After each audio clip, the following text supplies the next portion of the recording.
Hi, it's a 3-beverage morning. I have my coffee because it's 5:46 in the morning. And then I have my tea because my throat is slowly like being scraped out of my body. And then I have my fun drink because life's too short. I'm gonna need to pee like 7 times before 7 a.m. I do have a live sprint though in 13 minutes, so I should probably set that up. Does she notice the things I notice? How she practices piano on her thigh, imagining the keys inside her mind. Does she notice the things I notice? Hey, not to be gross, but why? What is this neck acne? What is this? Do I have the measles? I don't.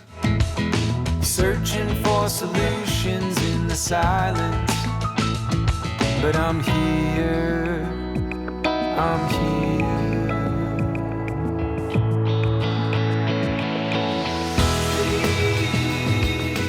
Well, hello! Welcome to the video! Are you excited? It's 5. Just got home from work, which was actually great. It was good to think about something else for 8 hours. Like, don't get me wrong, I have not been writing for like 5 days straight or anything like that. I wrote for 2 days straight and then have been doing other things, but I haven't like creatively gone to a different place in my mind outside of like YouTube and writing, right?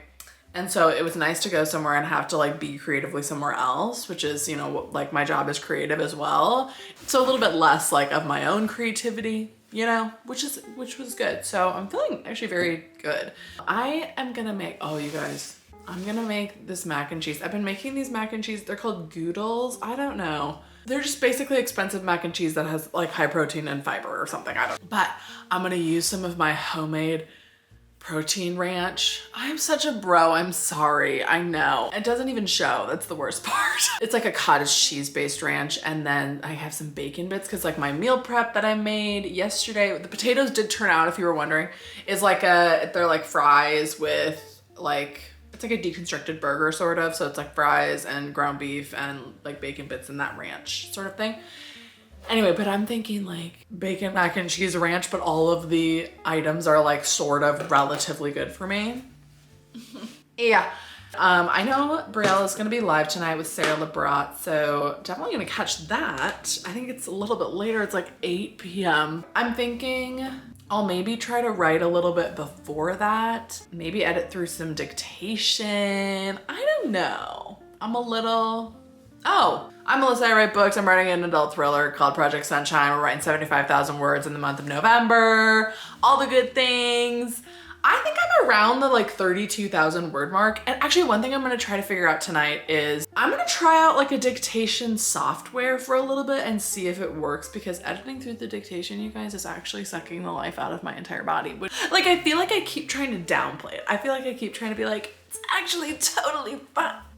No, it's so mindless and tedious and horrible, but it's fine. If there's a way where I can do it and it doesn't take, like if I could write 2,500 words in 25 minutes and not have to spend 35 minutes editing that would just save my whole life. The problem is, and it's not even a problem, I need to get over this. All of the dictation softwares use AI. They don't use generative AI, and I feel like that's an important distinguisher, is that like a lot of things around us use AI, like grammar checkers use AI, and there's a lot, you know, and so just because it uses AI does not mean that it's like the generative AI that I find to be morally reprehensible, that I have spoken about a number of times. But softwares like Riverside, or I think there's another one I was looking at, use AI to like, that's what the editing software is. That's how they transcribe it. But I need to accept that like there are types of AI that I can use that are not creatively bad. you know?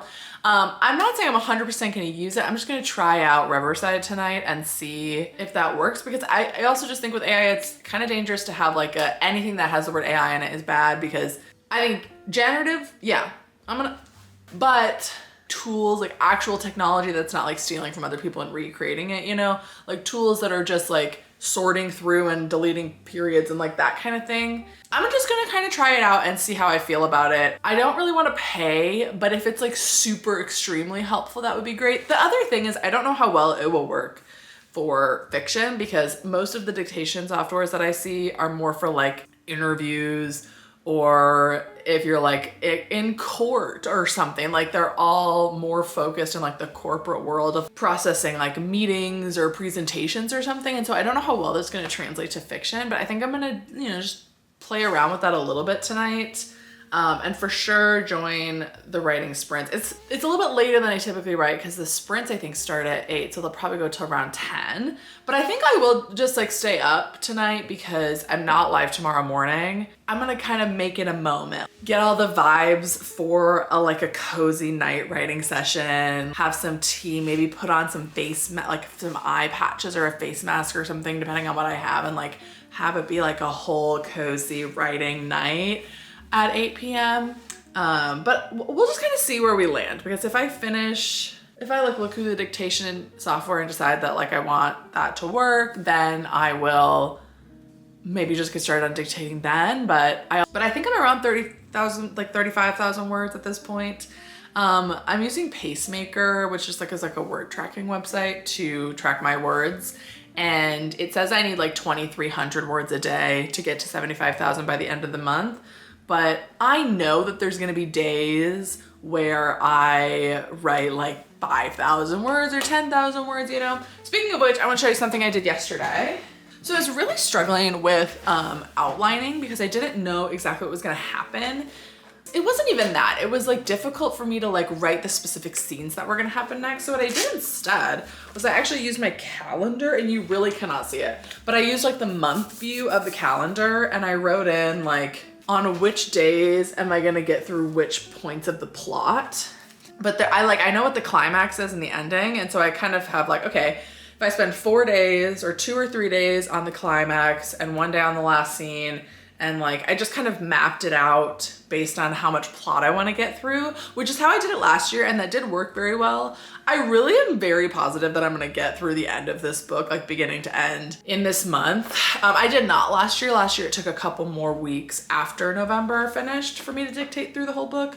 That one ended up being 96,000 words in its original iteration. This is for sure gonna be around 75,000 words or less, because honestly the plot is like super underdeveloped, which I think I've been hinting at. Very not hinting, like just telling you that. And I'm really okay with this being a much more bare bones first draft. It will be the most bare bones first draft. Well, actually that's such a lie. The book I wrote in college was like that too.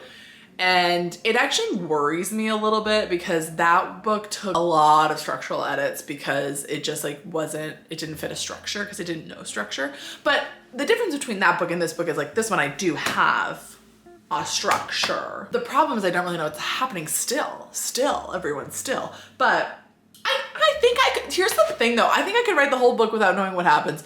Is that wild behavior? Yeah, it is. I just want to clarify. I know what happens to the characters. I know what happens on the page pretty much.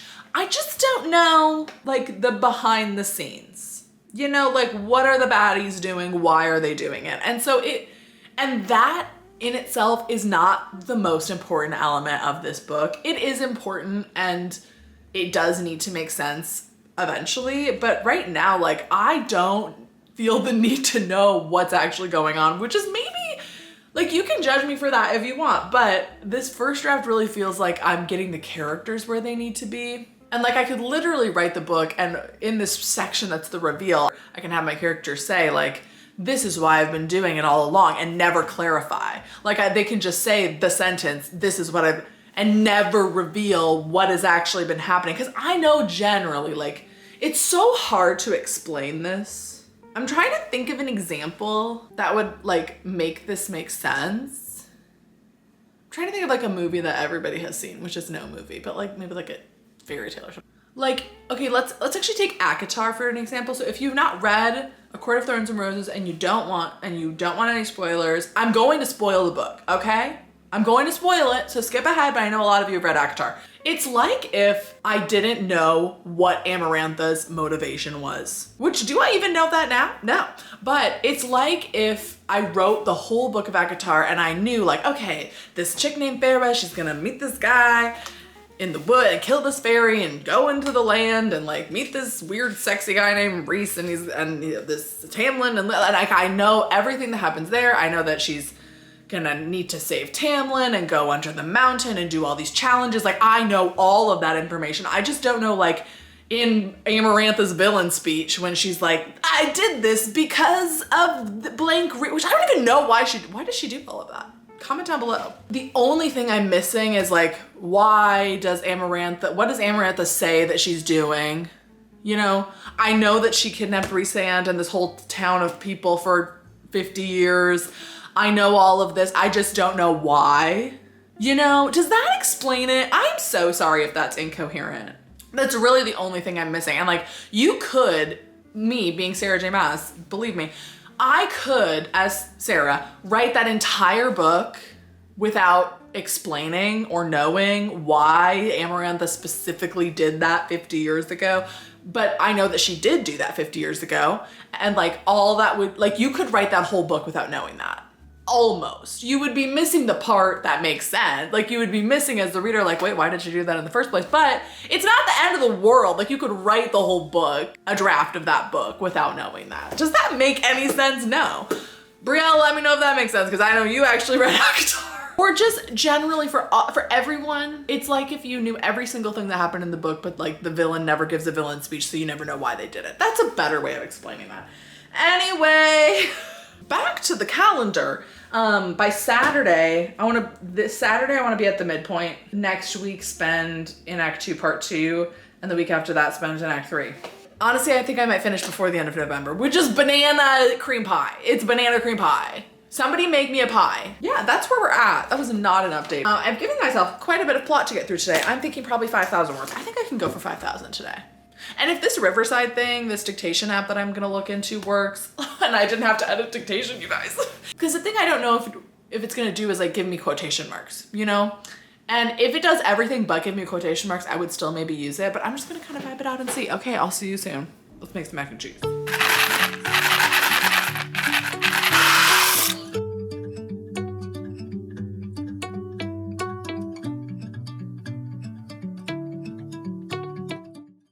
Okay, update on the dictation software.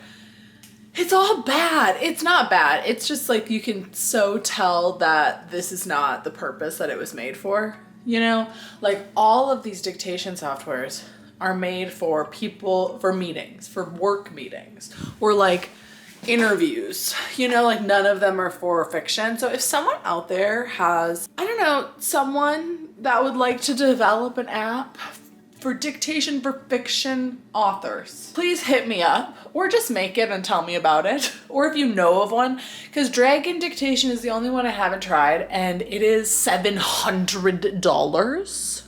So no, I think Riverside would be fine, but it's still like, it's not doing enough. It's making you like record a video and then it transcribes it, which like, it just is not worth it to me. Pro of using Scrivener, which I wouldn't be able to use Scrivener for drafting if I use this, is like it has a nice background, it has all my notes right next to it, and like I also don't want all of these recordings living on this website of my book. Like there's something about that I don't love, so it's a no-go for dictation software right now. I'm just gonna have to suffer through. It's really not that bad. How many times can I contradict myself in one video?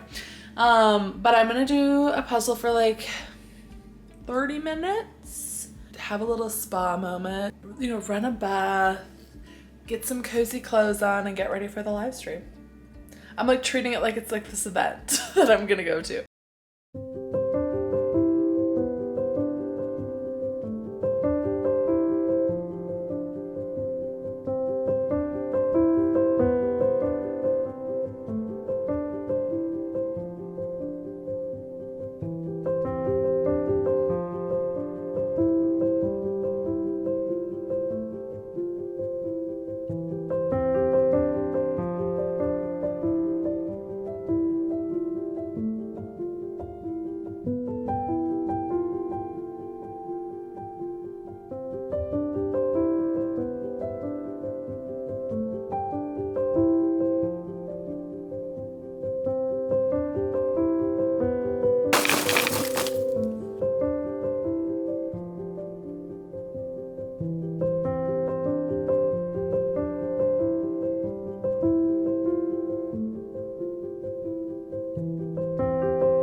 wrap up the video. Got about 2,100 words. I could keep going, but I think I'm actually gonna edit this video. So yeah, I plan to write tomorrow morning. 2,100 words is good. I'm hoping to have a day this week where I kind of get a little bit further. I've been doing like about a chapter a day of new dictation, or like 3/4 of a chapter a day. Like I'll finish up the end of one and start another one. So yeah, hoping for some higher word count days coming up, but I can't complain. I'm making progress. I'm about 47% of the way to my goal and it's only day 13, so it's okay to take it a little bit slower. Drop me a noodle emoji. Do those exist? Because my pasta was delicious, if you were wondering. Okay, I'll see you tomorrow. Bye.